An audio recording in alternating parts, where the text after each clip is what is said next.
Hey everybody.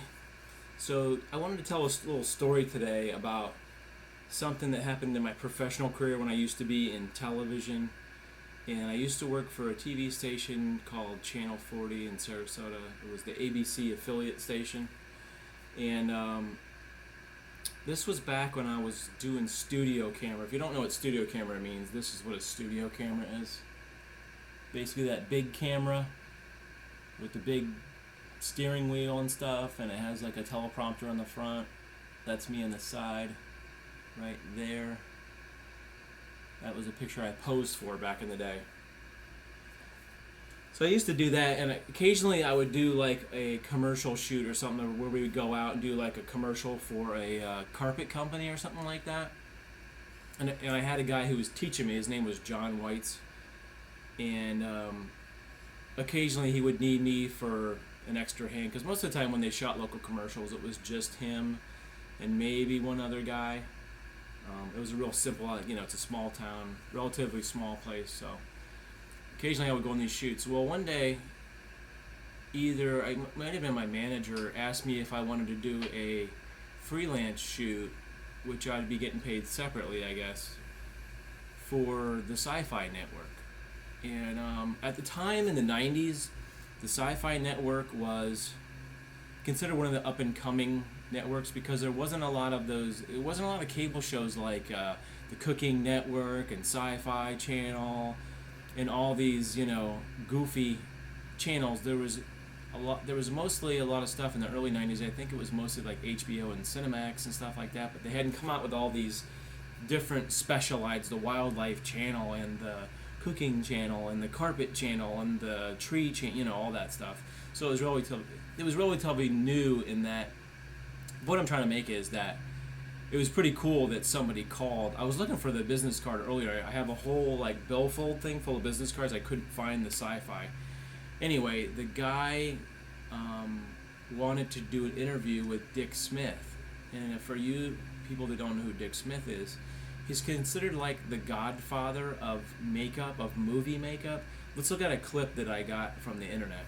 Considered to be the grand master of old age makeup, Dick Smith has also received an Academy Award nomination for the 1989 film Dad, and an Emmy Award for the 1967 television production of Mark Twain Tonight.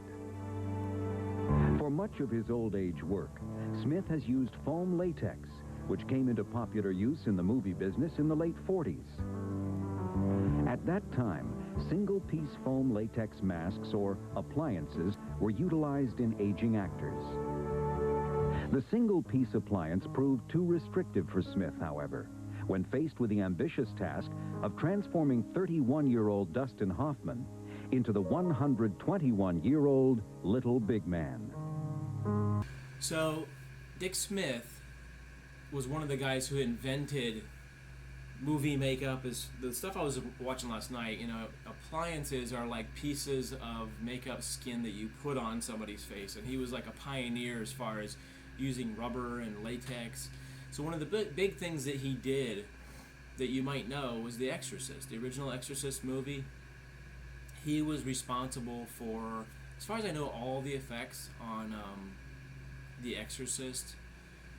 He told a really good story one time, just as a side note, that in The Exorcist there is a dummy of Linda Blair, the lady the girl who's possessed. They had to make a dummy of Linda Blair's torso and head so they could do that thing where her neck spins completely around her head. And he said that he didn't want to risk leaving that on the movie set, so he would take it home every day, put it in the car seat next to him, and drive down the freeway. And he said he used to get really funny looks, because if you've never seen The Exorcist, the girl gets all very pale, and her face gets all like cracked and white, and her eyes are all like crazy, and she doesn't look normal. Her hair's all frazzled out because she's possessed with the devil. Anyway, so I get really excited because Dick Smith is somebody who I had been reading about as a teenager. I used to get these movie magazines that had all the behind-the-scenes stuff. Like in the 80s, it was big. Movies were big. Were like Jason 1 and 2 and 3, and Friday the 13th, and Halloween.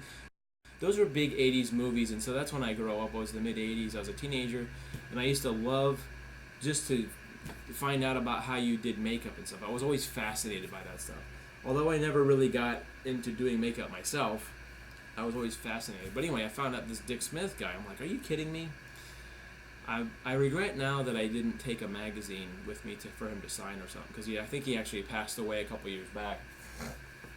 So we packed up our gear and drove to Dick Smith's, and I just want to explain something about on the technical side of TV at the time. So they had one-piece cameras back in the day, where they the camera, like the main camera. So this is the camera, and this is the lens right there. This is one of those big, gigantic lens things. They had the cameras with the cassette recorder built in, like you would like a home movie camera back in the day, like the VHS. That was called a Betacam. But for some reason, the rig we were shooting with that day was in the mid '90s. They hadn't bought that for the commercial guy, so he had a camera head type thing with no recorder, and the recorder was separate. So that's important in this game. So what I was gonna do was record. Look who's here. It's Bob. Bob, do you mind? We were trying to do a video. Alright, so we go to Dick Smith's house, which was in Sarasota. I can't remember, for the Lord of me, I can't remember where his house was. It was a normal looking house. And this guy was the guy who's done, he did like a lot of horror movies and stuff, and he was responsible in the 50s and 60s for doing like stuff on Twilight Zone. But anyway, it's a perfectly normal house. We walk in, dragging the gear in. He had all his stuff in the garage. And in that video, you can see that, in the garage. And in that video, you can see that, in the one interview, you can sort of see the garage door, actually. So the original tape, I couldn't find the original video that aired on Sci-Fi, but I found some video that was very similar. It looks like they might have shot it in his garage, too. But in his house, I guess in California, he had a basement where he had all his stuff set up. But at his house, it was in the garage, and he had all... See how, like, these masks are on the wall? He had, like, plaster mask, and he had some makeup, movie mask type stuff on the wall, like from Altered States and stuff, some really distorted faces. Alright, so we're in Dick Smith's house, and we're going to set up an interview, and start to interview him, and it's me, John Weitz, the camera guy, and the producer. I can't remember his name. So I was going to be the audio guy and maintain the audio levels, the volume, which was manual, like a little volume thing. And I had a deck in front of me. Like I said, there was a separate camera and then a cable over to the deck. And then you had to record on beta tape. So if you don't know what a beta tape, it looks like this. This is a beta tape. It's basically sort of like a VHS tape, but it was a professional deal. And they used to actually have home beta like this. So my job was to listen to the interview, make sure the volume levels were okay, and change tapes. These are 30-minute tapes, these little short tapes. See, it says right on here, 30 minutes. It was really cool. I was just like really enamored. I wish I had gotten a picture with Dick, and at that time, I don't know why I didn't. It was almost like a professional no-no to take a picture with people. Not like today where everybody and their mother has a selfie and a phone with them. In those days, no camera phones, no nothing. It was the mid-90s. We interviewed Dick, and he was talking about the Exorcist makeup and stuff and how they were able to do that.